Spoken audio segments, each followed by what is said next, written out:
আসসালামু আলাইকুম। কি অবস্থা মানা? গত 2-3টা দিন ধরে ফেসবুকের মধ্যে যখনই ঢুকতেছি তখনই একটা পোস্ট চোখের সামনে পড়তেছে বা কিছু আর্টিকেল চোখের সামনে পড়তেছে। সেটা হচ্ছে দেবদাস চক্রবর্তী নাকি শেখ মুজিব। আবার অনেক জায়গার মধ্যে এইভাবে লেখা দেখছি যে দেবদাস চক্রবর্তী থেকে শেখ মুজিব। তো এই জিনিসগুলা চোখে পড়ার পর থেকে আমার কিউরিসিটি জাগে যে আসলে মূল ঘটনা কি।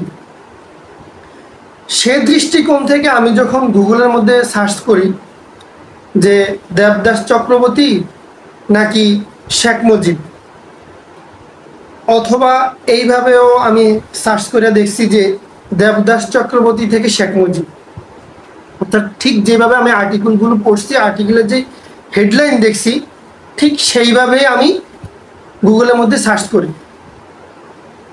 এখন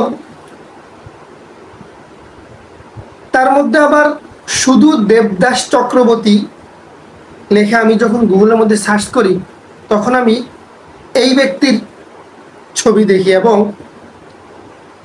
এই পোস্টটা গুগলের মধ্যে আমার চোখের সামনে পড়ে। আর এখন যেই তথ্যগুলো আপনাদের সাথে শেয়ার করব, এই তথ্যগুলো আমার এই ওয়েবসাইট থেকে জানা।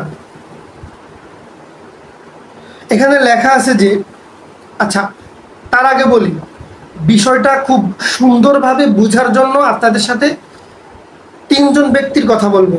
নাম্বার 1 হচ্ছে চণ্ডীদাস, মিস্টার চণ্ডীদাস। 2 নাম্বার হচ্ছে গৌরীবালা দাস, এটা হচ্ছে এই চণ্ডীদাসের মেয়ে গৌরীবালা দাস। এবং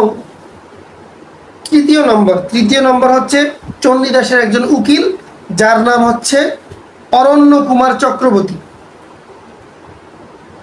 এই ওয়েবসাইটের মধ্যে আমি যেটা পড়ে জানতে পারলাম সেটা হচ্ছে মিস্টার চণ্ডীদাস ছিলেন ভারতের একজন উকিল, তিনি ভারতের একজন লয়ার ছিলেন।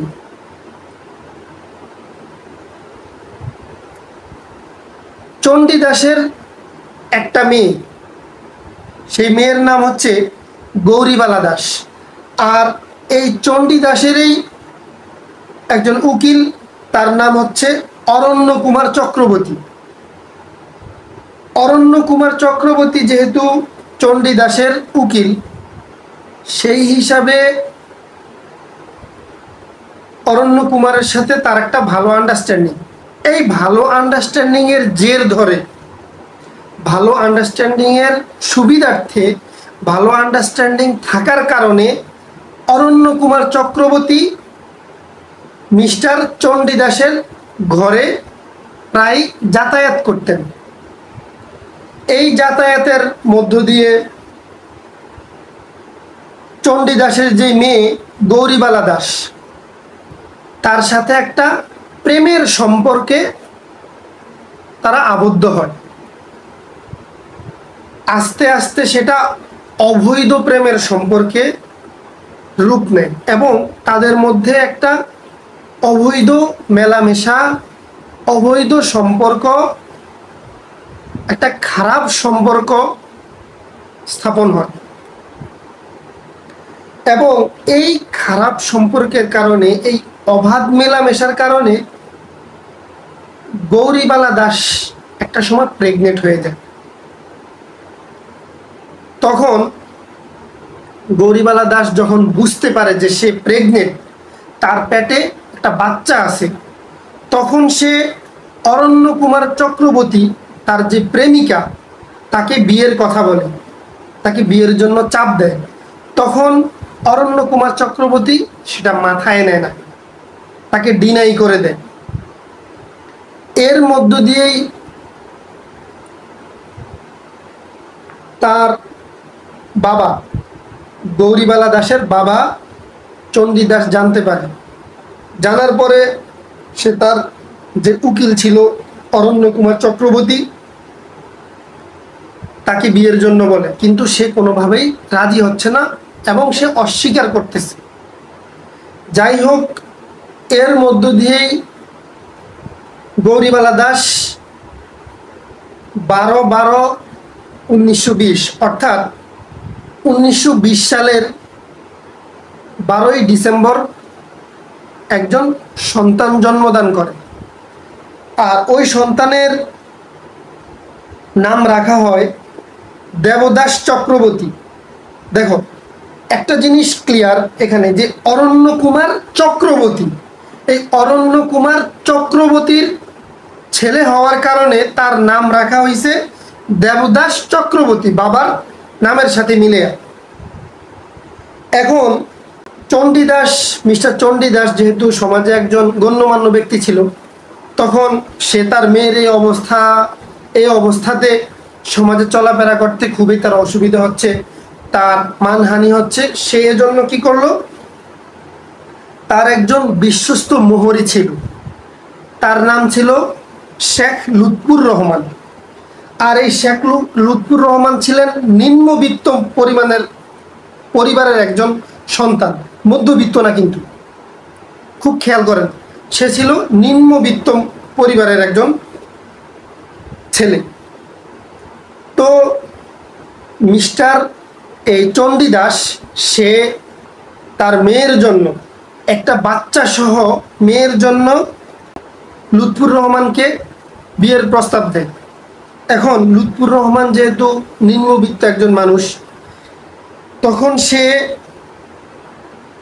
চণ্ডীদাসের কিছু সম্পত্তি সহ, এমনি না, কিছু সম্পত্তির আশায়, কিছু সম্পত্তির লোভে হোক বা কিছু সম্পত্তি সহ গৌরীবালা দাসকে বিয়ে করে।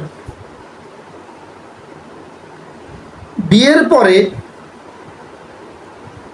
এফিডেভিট করে ওই গৌরীবালা দাস, চণ্ডীদাসের যে মেয়ে গৌরীবালা দাসের নাম রাখা হয় সাহেরা বেগম, আর দেবদাস চক্রবর্তীর নাম রাখা হয় শেখ মুজিব। আমি আবারও বলতেছি, এই তথ্যগুলো আমি এই ওয়েবসাইট থেকে বলতেছি, এই ওয়েবসাইটের মধ্যে আমি এগুলো পড়ছি বিদায় আপনাদের সাথে শেয়ার করতেছি।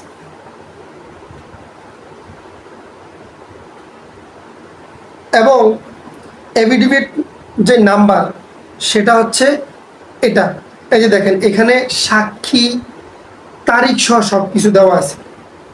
এখন একটা কথা যেটা হচ্ছে, আমি একজন বাঙালি, আমি বাঙালি হিসাবে আমার একটা অধিকার আছে, সেটা হচ্ছে আমার দেশের যে রাজত্ব করতেছে, যে আমার দেশের সরকার,